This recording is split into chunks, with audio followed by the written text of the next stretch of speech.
नमस्कार दोस्तों, गाइस आज की इस वीडियो में हम बात करेंगे कि आप लोग थ्योरी बेस क्वेश्चंस को या फिर थ्योरी बेस जितने भी आप लोगों के बड़े बड़े पैराग्राफ्स होते हैं आपके क्वेश्चन आंसर्स में, तो उनको आप किस तरीके से याद कर सकते हो। मोस्टली बच्चे थ्योरी में फंस जाते हैं क्योंकि थ्योरी आप लोग याद नहीं कर पाते, और थ्योरी याद ना करने की वजह से आप लोग जब भी किसी क्वेश्चन को करने बैठ रहे हो एग्जाम में, तो वहाँ पर आप फंस जाते हो। तो थ्योरी का ट्रिक कैसे निकालना है, थ्योरी को कैसे याद करना है, वो मैं आपको आज की इस वीडियो में 4 टिप्स दूंगा, जो कि बहुत ही अच्छे तरीके से आप लोगों को बताऊंगा किस तरीके से इन टिप्स के माध्यम से आप लोग अपने थ्योरी बेस किसी भी सब्जेक्ट को बहुत अच्छे तरीके से याद कर सकते हो और लाइफ टाइम तक याद रख सकते हो एग्ज़ाम के बाद भी। ठीक है, तो चलिए स्टार्ट करते हैं। सबसे पहले मैं आपको एक चीज़ बताना चाहूँगा, जो मेरा पहला मेथड है वो है बेस्ट स्टार्टिंग। बेस्ट स्टार्टिंग में मतलब ये है कि जब भी आप लोगों को कोई भी थ्योरी बेस क्वेश्चन या फिर थ्योरी बेस पैराग्राफ या फिर थ्योरी बेस चैप्टर या फिर थ्योरी बेस सब्जेक्ट लेकर के बैठना है, तो उस समय पर आपको एक चीज़ बहुत अच्छे तरीके से याद रखनी है कि आपको उन थ्योरी के बीच में से सिर्फ और सिर्फ उन ज़्यादा थ्योरी पर आपको फोकस करना है जिनमें चीज़ें बहुत ही डेप्थ तरीके से समझाई गई हैं। सपोज़ दैट कि आपने कोई भी थ्योरी बेस्ड चीज़ लेकर के आप बैठे, है ना, आपको सबसे ज़्यादा उन पर उस चीज़ पर फोकस करना चाहिए जिसके ऊपर पूरा का पूरा चैप्टर, पूरा का पूरा पैराग्राफ और पूरा का पूरा क्वेश्चन टिका हुआ है। ठीक है, जैसे कि कोई भी एक पैराग्राफ आपने उठाया, कोई भी एक चैप्टर आपने उठाया या फिर कोई भी एक क्वेश्चन उठाया, काफ़ी बड़ा है। अब उस क्वेश्चन के अंदर आपको सबसे ज़्यादा चीज़ें जो याद रखनी है वो ये रखनी है कि इस क्वेश्चन का जो पर्पज है, इस क्वेश्चन का जो लक्ष्य है, पर्पज है, क्या है, किस चीज़ के ऊपर ये क्वेश्चन पूरा बना हुआ है, किस चीज़ के ऊपर इस पैराग्राफ में बात हो रही है, किस चीज़ के ऊपर ये चैप्टर या फिर टॉपिक जो है वो बेस है। ठीक है, जब आपको ये चीज़ पता लगेगी तो वहाँ से क्या होगा कि आपके दिमाग में उस चीज़ के जो बेस है, जो आधार है, जब आपको आधार और बेस पता चल जाएगा तो उसी चीज़ से आपके दिमाग में थॉट्स आने रहेंगे उन क्वेश्चंस के अकॉर्डिंग। ठीक है, सबसे पहले आपको क्या करना है कि अच्छी स्टार्टिंग होनी चाहिए।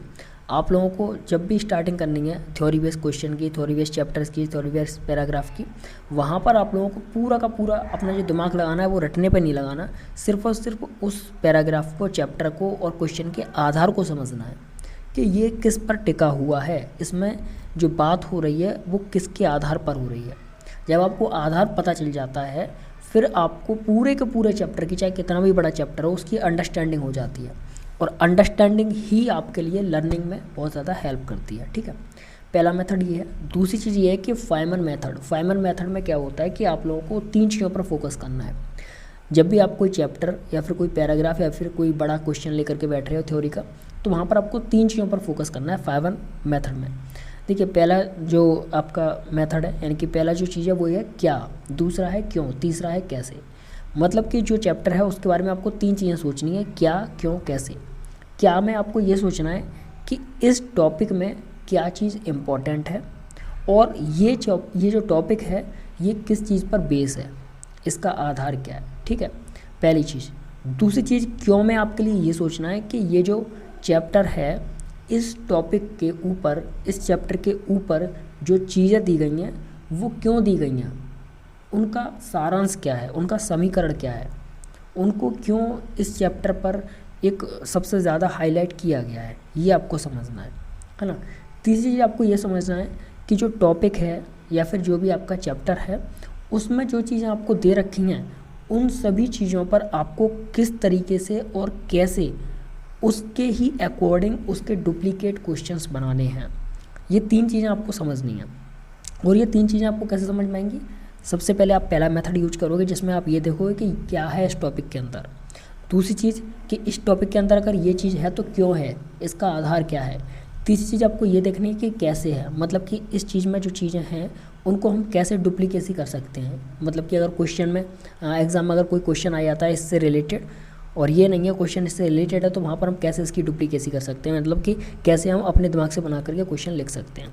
ये 3 चीज़ें आपको अपने दिमाग में रखनी है जब भी आप लोग कोई थ्योरी बेस्ड चैप्टर या फिर पैराग्राफ लेकर के बैठ रहे हो। ठीक है, देन हम तीसरी चीज़ पर बात करते हैं जो है माइंड मैपिंग।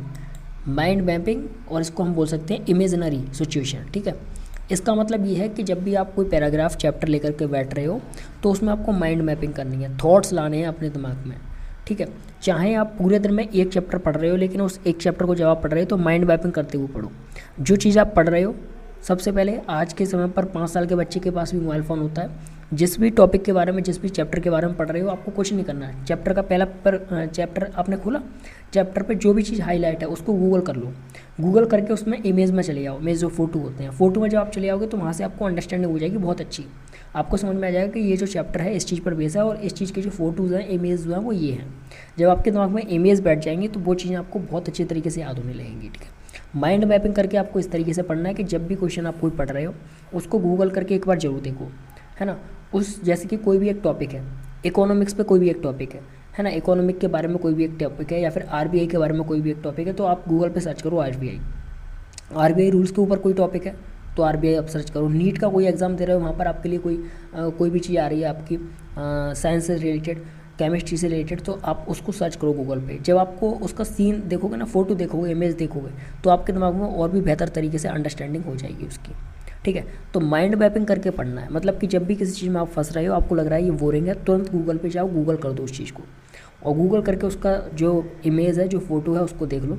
जब आप देख लोगे तो आपकी माइंड मैपिंग अच्छी हो जाएगी और आप उसी माइंड मैपिंग के लेवल पर चीज़ों को आगे पढ़ते हुए चले जाओगे और समझते हुए चले जाओगे। ठीक है, ये हमारा तीसरा स्टेप रहेगा। देन हमारा चौथा जो आखिरी स्टेप है वो ये है कि रिवर्स रिकॉल करना है आपको। ये नहीं करना कि आप पढ़ रहे हो तो पढ़ते ही चले जा रहे हो, पढ़ते ही चले जा रहे हो, आगे की चीज़ें पढ़ रहे हो और पीछे की चीज़ें भूल रहे हो, ऐसा नहीं करना। रिवर्स रिकॉल में आपके लिए ये चीज़ करनी है कि आप आगे का जितना पढ़ रहे हो, ठीक है, आगे का जितना पढ़ रहे हो उसका 1/3 हिस्सा आपको पीछे वाले को रिवर्स रिकॉल करने में देना है। सपोज दैट कि आप डेली 4 घंटे पढ़ते हो, ठीक है, डेली आप 4 घंटे पढ़ रहे हो, तो आपको क्या करना है कि 3 घंटे तो आपको नए टॉपिक को देना है, नए चैप्टर को देना है, जो भी आप नया पढ़ रहे हो, और 1 घंटा आप उसको दोगे जो आप पहले से पढ़ते आ रहे हो, जिसको आपने याद कर रहा है। उसको कुछ नहीं करना, उसको सिर्फ 1 घंटा देना है, उसको एक बार सिर्फ पढ़ देना है, ताकि आपको ऐसा ना हो कि आप आगे की चीज़ें याद करते चले जाओ, पीछे की चीज़ें आप भूलते चले जाओ।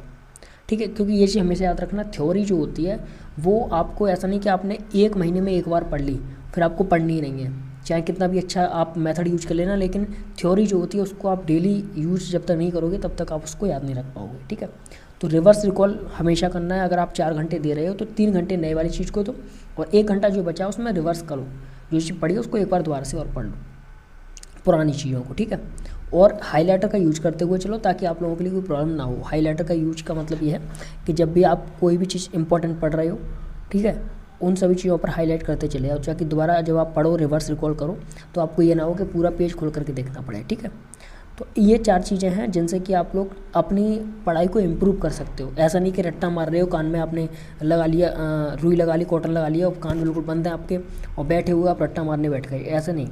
ठीक है, सिर्फ और सिर्फ स्मार्ट स्ट्रेटजी से पढ़ो, क्योंकि इतनी बड़ी किताबें होती हैं, हज़ारों शब्द होते हैं, हज़ारों शब्द कोई कैसे याद रख सकता है। ये सब अंडरस्टैंडिंग होती है जो कि टॉपर्स यूज करते हैं। ठीक है, अंडरस्टैंडिंग अगर अच्छी है तो किसी भी तरीके का कोई क्वेश्चन आ जाए, कितना भी घुमा फिरा करके आ जाए, आप उसे कराओगे।